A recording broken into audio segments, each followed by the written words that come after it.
السلام علیکم ورحمۃ اللہ وبرکاتہ۔ سامعین کرام، آج میں آپ کے سامنے وبائی امراضوں میں سے ایک بیماری جسے ہم اور آپ طاعون کی بیماری کے نام سے جانتے ہیں، انشاءاللہ تبارک و تعالی اس کے متعلق میں آپ کے سامنے کچھ معلومات فراہم کروں گا۔ یقیناً جانیں کہ طاعون ایک ایسی بیماری ہے جو اللہ تبارک و تعالی کا عذاب ہوا کرتا ہے، اور یقیناً جانیں اس بیماری کو عدوی بیماری کے نام سے جانا جاتا ہے کہ یہ بیماری ایک دوسرے میں منتقل ہوتی ہے، پٹتی ہے بیماری۔ حالانکہ حدیث پاک میں ہے کہ بیماری ایک دوسرے میں منتقل نہیں ہوتی ہے، ایک انسان کے جسم سے دوسرے انسان کے جسم میں نہیں پڑتی ہے، لیکن اس کا مطلب وہاں پر یہ ہے کہ دیکھیں پوری دنیا میں ہر جگہ کچھ نہ کچھ وائرس ہوتے ہیں۔ مثال کے طور پر بخار کیا ہے؟ یہ بھی ایک وائرس کی شکل میں انسان کے جسم میں آتا ہے، اس کے بعد انسان کو بیمار کر دیتا ہے۔ اسی طریقے سے ایک انسان جو بیمار ہوتا ہے، جیسے کھجلی پٹتی کیسے وہ دیکھیں۔ اگر ظاہر سی بات ہے حدیث پاک میں کہ کھجلی ایک انسان کے جسم سے دوسرے انسان کے جسم میں نہیں پڑتی، یہ صحیح ہے، لیکن جس انسان کے جسم میں کھجلی ہو تو وہ کھجلی اس انسان کے جسم کے ارد گرد میں کچھ وائرس پیدا کر دیتی ہے، جو وائرس کسی انسان کے جسم میں مس ہو جاتی ہے، جسم میں لگ جاتی ہے، تو وہ انسان بھی کھجلی زدہ ہو جاتا ہے، پھر وہ انسان کو بھی کھجلی ہونے لگتا ہے، ٹھیک ہے نا۔ اس لیے کہ اگر کھجلی ایک انسان کے جسم سے دوسرے انسان کے جسم میں جاتی تو ظاہر سی بات ہے ہمارے یہاں پر کھجلی ہے، تو یہاں سے ہو کر کے اگر آپ کے جسم میں جائے گی تو ظاہر سی بات ہے نا یہ بیماری بڑھے گی۔ حالانکہ ایسا تو ہوتا نہیں ہے، کسی کو کھجلی ہو جائے تو ایسا تو نہیں ہے کہ یہاں پہ کھجلی ہے تو یہ پوری جسم سے ہوتے ہوئے جو ہے دوسرے میں پڑتی ہے، نہیں۔ اصل میں کچھ وائرس ہوتا ہے، جو وائرس انسان کے جسم کے ارد گرد جو ہے نا اڑتے رہتا ہے، پھر اگر وہ انسان وہاں پر پہنچتا ہے تو پھر وہ وائرس جو ہے نا انسان کے جسم کو مس کر جاتا ہے۔ پھر اس کے بعد انسان کو اگر طاقت ہوتی ہے اس وائرس سے لڑنے کا تو وہ انسان اس وائرس سے لڑتا ہے، پھر وہ بیماری کیا ہوتا ہے اس کو وہ ایکسیپٹ نہیں کر پاتا ہے۔ لیکن اگر انسان کے اندر اتنی طاقت نہیں ہوتی ہے اس وائرس سے لڑنے کا، تو پھر وہ بیماری جو ہے نا اس انسان پر حملہ کر دیتی ہے، پھر وہ بیماری میں ملوث ہو جاتا ہے۔ اسی طریقے سے طاعون کیا ہے؟ ایک عدوی بیماری ہے، ایک وائرس کی شکل میں ہے، جو ایک ہوا کی شکل میں جو ہے نا کسی انسان کے اندر منتقل ہوتا ہے، کسی انسان کے اندر منتقل ہوتا ہے، پھر وہ طاعون کی بیماری کی شکل اختیار کر لیتا ہے۔ تو پتہ کیا چلا کہ طاعون بھی کیا ہے؟ ایک عدوی بیماری ہے، پٹتی ہے بیماری۔ اگر کسی انسان کو طاعون ہو تو پھر وہ کیا ہوتی ہے؟ پٹ جاتی ہے۔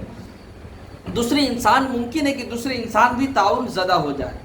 اصل میں کیا ہے؟ طاعون کی علامت کیا ہے؟ دیکھیے، طاعون کی علامت یہ ہے کہ جب کسی انسان کو طاعون ہوتی ہے نا، طاعون کی بیماری ہوتی ہے، تو سب سے پہلے اس انسان کے جسم میں گلٹیاں نکلنی شروع ہو جاتی ہیں، اور یہ گلٹیاں دھیرے دھیرے جو ہے نا انسان کے جسم کے ہر حصے میں پھیلنی شروع ہو جاتی ہے۔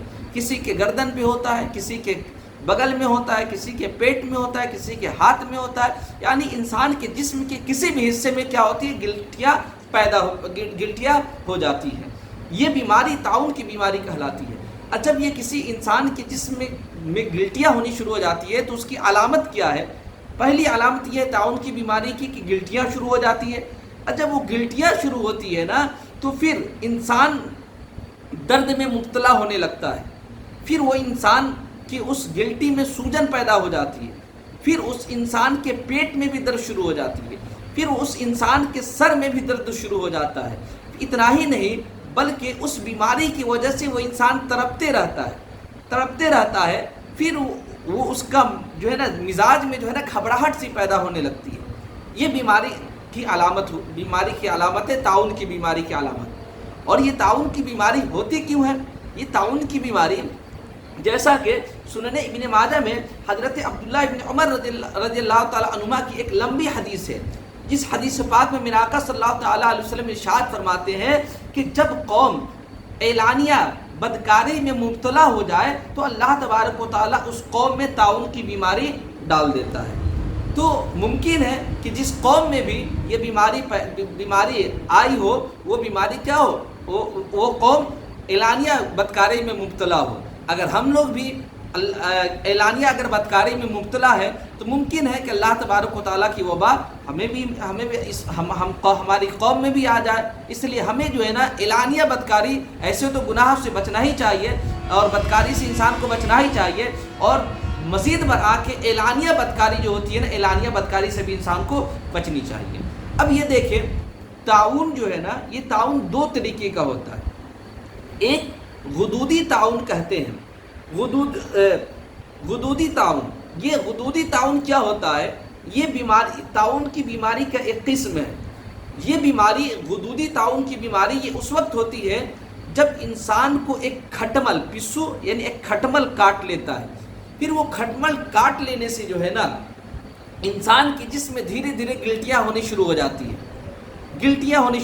ہیں، اور انسان کے جسم کے جگہ حصے پر وہ گلٹیاں ہونی شروع ہو جاتی ہے۔ اور معلوم ہے جو تعاون کی گلٹیاں ہوتی ہیں نا، وہ اپنے جگہ کو یا تو سرخ کر دیتی ہے یا تو جگہ کو کالا کر دیتی ہے، ٹھیک ہے نا، یا پھر جو ہے نا اس جگہ کو سبز کر دیتی ہے۔ یہ تین رنگ ہے، یا تو اس جگہ کو کالا کر دے، یا تو اس جگہ کو سرخ کر دے، یا اس جگہ کو سبز یعنی ہرا کر دے۔ یہ تین چیز ہے۔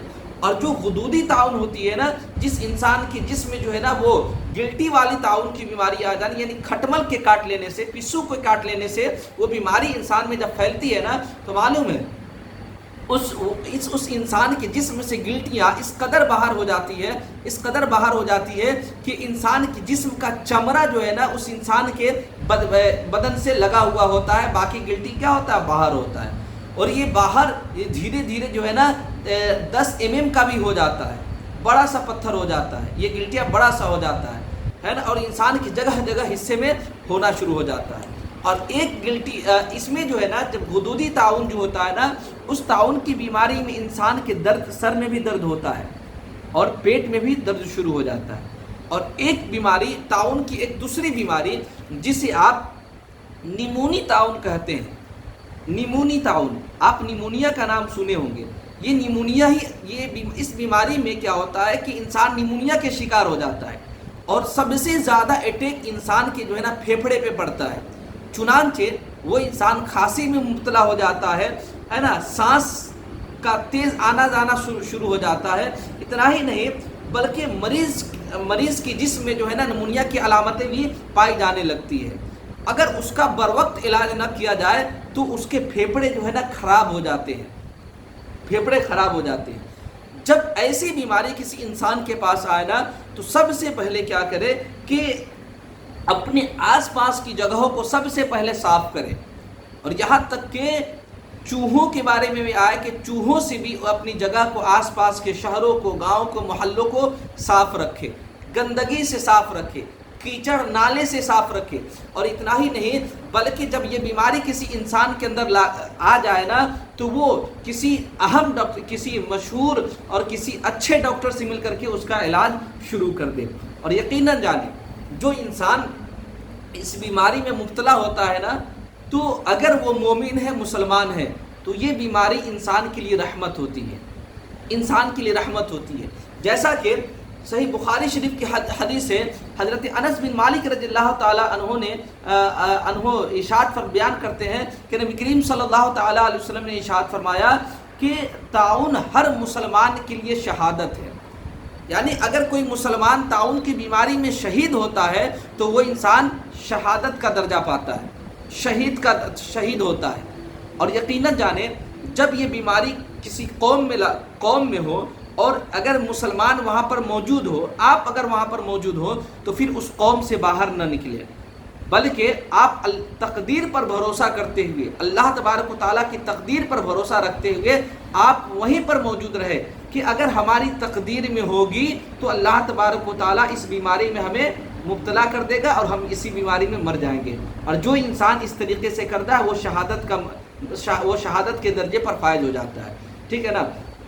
جیسا کہ حضرت عائشہ صدیقہ رضی اللہ تعالی عنہا ارشاد فرماتی ہیں کہ انہوں نے رسول اللہ صلی اللہ تعالی علیہ وسلم سے تعاون کے متعلق پوچھی کہ یا رسول اللہ صلی اللہ تعالیٰ علیہ وسلم آپ مجھے تعاون کے بارے میں بتائیں، تو حضور صلی اللہ تعالیٰ علیہ وسلم نے فرمایا کہ یہ تعاون جو ہے نا یہ اللہ تبارک و تعالیٰ کی جانب سے یہ عذاب ہے، اور اللہ تبارک و تعالیٰ جس پر چاہتا ہے یہ بیماری کو بھیج دیتا ہے، اور اللہ تبارک و تعالیٰ نے اس بیماری کو مومنوں کے لیے رحمت قرار دیا ہے، یعنی یہ تعاون کی بیماری یہ مومنوں کے لیے کیا ہے؟ رحمت ہے۔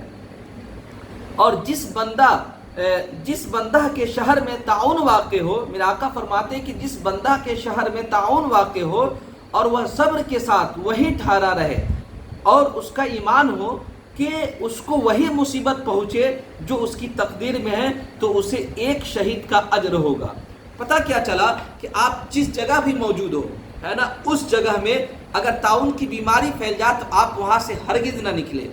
اگر آپ تقدیر پر بھروسہ رکھتے ہوئے اگر وہاں پر رکتے ہیں تو یقیناً جانے اللہ تبارک میرے آقا صلی اللہ تعالیٰ علیہ وسلم کے ارشاد کے مطابق آپ کو شہید کا اجر دیا جائے گا۔ اور یقیناً جانے میں نے شروع میں بتایا کہ یہ تعاون جو ہے نا انسانوں کی گناہوں کی وجہ سے ہوتا ہے، جیسا کہ میں نے آپ کو سنن ابن ماجہ کی حدیث شروع میں بیان کیا کہ جس قوم میں اعلانیہ بدکاری رائج ہو جاتی ہے نا، اللہ تبارک و تعالیٰ اس قوم میں تعاون کی بیماری ڈال دیتا ہے۔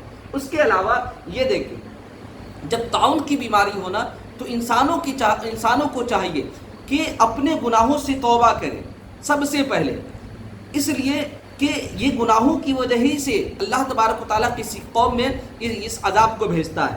تو انسان کو چاہیے کہ انسان جو ہے نا توبہ کرے، اللہ تبارک و تعالیٰ کی بارگاہ میں روئے گر گرائے، معافی مانگے۔ اگر اللہ تبارک و تعالیٰ کی بارگاہ میں انسان روتا ہے، گر گراتا ہے، تو یقیناً جانے اللہ تبارک و تعالیٰ اس انسان کو اس کا اجر بھی عطا فرماتا ہے۔ اگر وہ انسان اس بیماری میں مر گیا، اگر وہ مسلمان رہا اور اپنی تقدیر پر بھروسہ کیا رہا، تو اللہ تبارک و تعالیٰ اسے شہید کا اجر دے گا۔ تو پتہ کیا چلا کہ یہ تعاون کی بیماری مومنوں کے لیے رحمت ہے، اور اگر مومن اللہ پر بھروسہ رکھتا ہے تو وہ شہادت کے بھی درجے پر فائز ہوتا ہے۔ اب میں آپ کو بتاؤں کہ یہ بیماری بنی اسرائیل میں بھی یہ بیماری آیا تھا۔ جب اللہ تبارک و تعالیٰ نے بنو اسرائیل کو فرعون اور اس کے ہمراہیوں سے بنو اسرائیل کو اللہ تبارک و تعالیٰ نے آزاد کیا تھا، اس کے بعد بنو اسرائیل کو حکم دیا گیا کہ اے بنو اسرائیل تم اپنے ملک آبائی وطن، کیونکہ بنو اسرائیل کے آبائی وطن یہ جو تھے یہ ملک شام تھا، ملک شام پر اس وقت یہ قوم عمالقہ کا قبضہ ہو چکا تھا۔ تو اس وقت اللہ تبارک و تعالیٰ نے جب فرعون سے ان کو بنو اسرائیل کو آزاد کیا تو اس وقت قوم عمالقہ ملک شام پر غالب آ چکی تھی، قبضہ کر لیا تھا۔ تو یہ بنو اسرائیل کو حکم دیا گیا اے بنو اسرائیل تم اب اپنے آبائی وطن کو قوم عمالقہ سے حاصل کرو، جہاد کرو۔ چنانچہ یہ بنو اسرائیل تیار ہو گئے۔ جب حدود عمالقہ پہ پہنچے تو قوم عمالقہ کی طاقت و قوت کو دیکھ کر کے یہ بنو اسرائیل جو ہے نا حضرت موسیٰ علیہ السلام سے کہا کہ آپ اور آپ کے خدا، یعنی آپ اور اللہ تبارک و تعالیٰ یہ قوم عمالقہ سے جہاد کرے، ہم یہیں پر بیٹھے ہوئے ہیں۔ چنانچہ اللہ تبارک و تعالیٰ نے اس جرم کی سزا میں اللہ تبارک و تعالیٰ نے بنو اسرائیل کو 40 سال تک میدان تہ میں 40 سال تک سرگردہ پھراتا رہا، اور یہ 40 سال تک اپنے گھر کا ان لوگوں نے راہ نہیں پایا۔ چنانچہ اسی درمیان میں حضرت موسیٰ علیہ السلام کی دعا سے من و سلوہ بھی نازل کیا گیا۔ اس کے علاوہ اسی درمیان میں حضرت موسیٰ علیہ السلام بھی انتقال کر گئے اور حضرت موسیٰ علیہ السلام بھی انتقال کر گئے۔ اس کے بعد جب اللہ تبارک و تعالیٰ نے یہ میدان تہ سے جب ان لوگوں کو آزاد کیا اور حضرت یوشع بن نون علیہ السلام کے ذریعے سے جب قوم عمالقہ پر بنو اسرائیل کو غالب کیا تو اللہ تبارک و تعالیٰ نے بنو اسرائیل کو حکم دیا اے بنو اسرائیل تم ملک شام میں مسجد اقصی میں جب داخل ہو تو حتتن کہہ کر کے یعنی اے اللہ تبارک و تعالیٰ تو ہمارے گناہوں کو معاف کر دے، ہے نا، یہ کہتے ہوئے تم سجدہ کرتے ہوئے اس میں داخل ہو۔ تو جب یہ اللہ تبارک و تعالیٰ نے میدان تہ سے اور قوم عمالقہ پر ان لوگوں کو فتح دی، تو اس فتح کے بعد اللہ تبارک و تعالیٰ نے حکم دیا تھا کہ یہ حتتن کہہ کر کے تم سجدہ کرتے ہوئے مسجد اقصی میں داخل ہو. تو ان لوگوں نے کیا کیا، بنو اسرائیل نے کیا کیا، حتتن ہنتتن ہنتتن، یعنی گیہوں گیہوں کہا کر کے یہ اس میں داخل ہوئے، اور اپنے سرین کے بل گھسڑتے ہوئے جو ہے نا وہ مسجد اقصی میں یعنی ملک شام میں داخل ہوئے. ملک شام یعنی مسجد اقصی میں داخل ہوئے. جب ان لوگوں داخل ہوئے تو اللہ تبارک و تعالیٰ نے ان لوگوں پر یہ بیماری جو میں نے جس بیماری کے بارے میں بتایا یعنی طاعون کی بیماری، اللہ تبارک و تعالیٰ نے اس قوم یعنی بنو اسرائیل پر اللہ تبارک و تعالیٰ نے بھیج دیا. چنانچہ اس طاعون کی بیماری میں یہ بنو اسرائیل کے جو بڑے لوگ تھے، جو بوڑھے لوگ تھے، یہ تمام کے تمام جو ہے نا یہ مر گئے، اسی میں مر گئے. اور یقیناً جانیں بنو اسرائیل کے جو آبا و اجداد تھے، یقیناً وہ لوگ اللہ تبارک و تعالیٰ کی کافی نافرمانیاں کیا کرتے تھے، یہاں تک کہ انبیاء کرام علیہ السلام کو بھی انہوں نے قتل کیا، جیسے حضرت یحییٰ کو وغیرہ، ہم 3 انبیاء کرام علیہ السلام کو انہوں نے قتل کیا، اور اللہ تبارک و تعالیٰ کی کافی نافرمانیاں کی، حضرت موسیٰ علیہ السلام کی کافی نافرمانیاں کی ہے نا. اور جو بنو اسرائیل کی فضیلت جو بیان کی جاتی ہے نا، یقیناً یہ فضیلت بنو اسرائیل کے بیٹوں کے لیے ہوتی ہے. یعنی بنو اسرائیل کی جو بیٹے تھے یہ بیٹے بہت نیک تھے، لیکن ان کے آبا و اجداد اللہ تبارک و تعالیٰ کے نافرمان تھے. چنانچہ اسی نافرمانی کی وجہ سے اللہ تبارک و تعالیٰ نے ان بنو اسرائیل پر طاعون کی بیماری بھیج دیا، چنانچہ اسی میں وہ لوگ ہلاک ہو گئے.